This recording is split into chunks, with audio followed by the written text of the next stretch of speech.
안녕하세요. 하나님의 말씀을 배달합니다. 요교교회 박연성 목사입니다. 오늘 공동체 성경 읽기 본문은 레위기 14장에서 15장까지의 말씀인데요.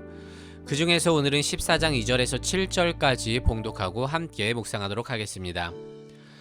나병 환자가 정결하게 되는 날에 규례는 이러하니 곧 그 사람을 제사장에게로 데려갈 것이요 제사장은 진영에서 나가 진찰할지니 그 환자에게 있던 나병 환부가 나았으면 제사장은 그 정결함을 받을 자를 위하여 명령하여 살아있는 정결한 새 2마리와 백향목과 홍색실과 우슬초를 가져오게 하고 제사장은 또 명령하여 그 새 하나는 흐르는 물 위 질그릇 안에서 잡게 하고 다른 새는 산채로 가져다가 백향목과 홍색실과 우슬초와 함께 가져다가 흐르는 물 위에서 잡은 새의 피를 찍어 나병에서 정결함을 받을 자에게 7번 뿌려 정하다 하고 그 살아있는 새는 들에 놓을지며.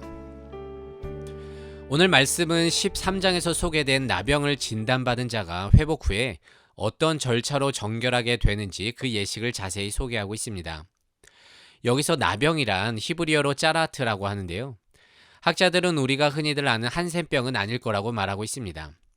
왜냐하면 이 짜라트는 레위기에서 건물이나 벽의 표면에 번지는 악성 곰팡이에게도 쓰이고 이 증상은 매우 다양하여 나병을 포함할 수도 있지만 보통 그래서 건선이라고 불리는 피부염일 것이라고 보는 게 일반적입니다. 그래서 오늘의 짜라트는 당시 불치병이었던 한센병이기보다 전염성이 강한 균 혹은 곰팡이를 가리킨다고 볼 수 있는데요. 하지만 뭐가 됐건 레위기 속에서 바라보는 이 나병 짜라트는요, 의학적으로 보고 판단하는 게 아니라 정함과 부정함에 초점을 맞추고 제사장은 이를 어떻게 분별하고 대처할 것인가에 대해서 중점적으로 다루고 있기 때문에 여기에 나병은 거룩의 관점에서 이해하는 게 좋을 것 같습니다. 13장에서 짜라트에 걸린 당사자가 제사장에 의해서 확정을 받으면 당사자는 옷을 찢고 머리를 풀고 윗입술을 가린 채 스스로 부정하다고 외쳐야 했습니다.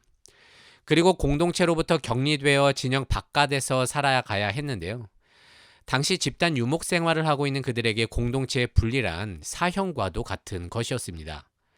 그래서 부정하다 여겨진 자는 단순하게 부정한 것을 넘어서 백성들 그 당사자에게는요, 끔찍한 것이었습니다. 하지만 오늘의 정결 예식 절차를 통해서 알 수 있듯이 백성들의 나병은 결코 부정한 그대로 끝나지 않음을 볼 수가 있습니다.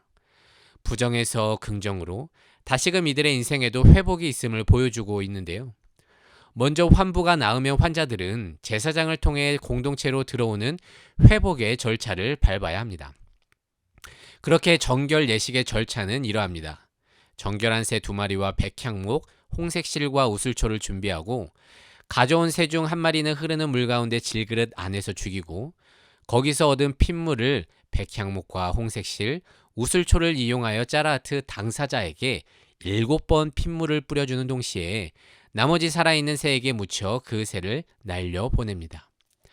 여기서 붉은 색깔을 띠는 백향목과 홍색실은 생명을 상징하는 피의 색을 상징합니다. 또한 우슬초는 정결을 상징하는 식물로서 무언가를 찍어 바르는 데 사용되는 도구였는데요. 그래서 오늘 절차는 생명의 피를 정결한 도구로 부정한 자에게 뿌려주므로 부정에서 긍정으로의 회복을 선포하며 새로운 시작을 알리는 것으로 이해할 수 있습니다. 또한 새를 날려보냄으로써 질병과 부정이 멀리 떠났음을 가시적으로 보여줍니다. 이를 통해 우리는 하나님의 마음, 주님의 율법을 만드신 의도를 엿볼 수 있습니다.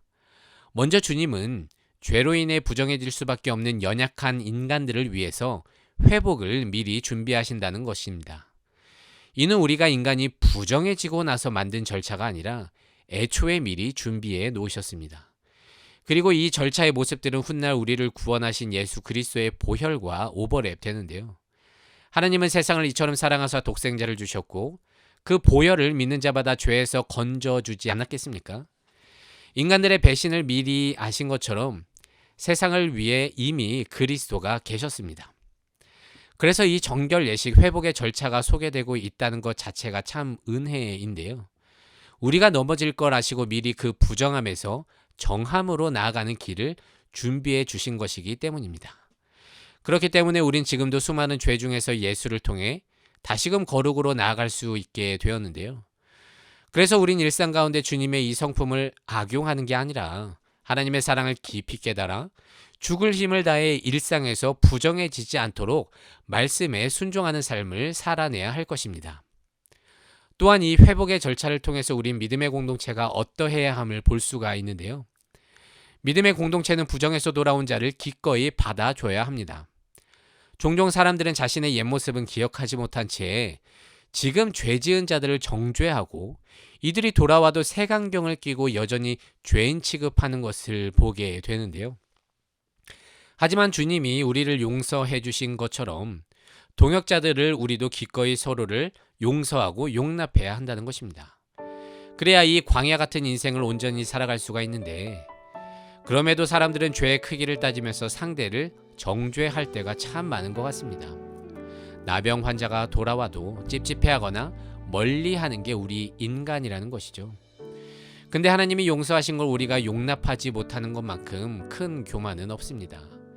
주님의 보혈이 씻기지 못할 죄가 없으며 어떤 부정도 정하게 만들기 때문입니다. 그리고 이게 우리가 죄 가운데서도 여전히 살 수 있는 이유이며 주님을 믿는 이유 아니겠습니까? 여러분, 하나님은 태초부터 우리를 사랑하기로 작정하셨습니다. 우리의 모든 것을 아시고 어떻게든 자신에게 나오도록 모두에게 오늘과 같은 은혜의 길을 마련해 주셨다는 것입니다. 그래서 오늘 나병의 정결 예식 절차를 통해서 연약한 나, 이 죄인을 살리기 위해서 회복을 미리 준비하신 그 하나님을 떠올리면서 언제나 겸손하고 모든 것에 감사하며 신앙생활해야 할 것입니다. 그리고 서로가 서로를 용서하고 기꺼이 용납함으로 죄인들을 사랑으로 품는 그 공동체를 우리 손으로 만들어가기를 원합니다.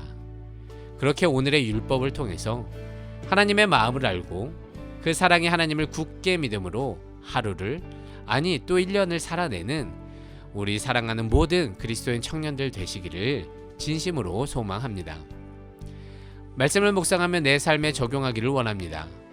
나는 평소에 하나님의 사랑과 용서를 악용하고 있지는 않은지 돌아보고 주가 베푸신 은혜를 기억하면서 말씀에 순종하는 삶을 살겠다고 결단해 봅시다.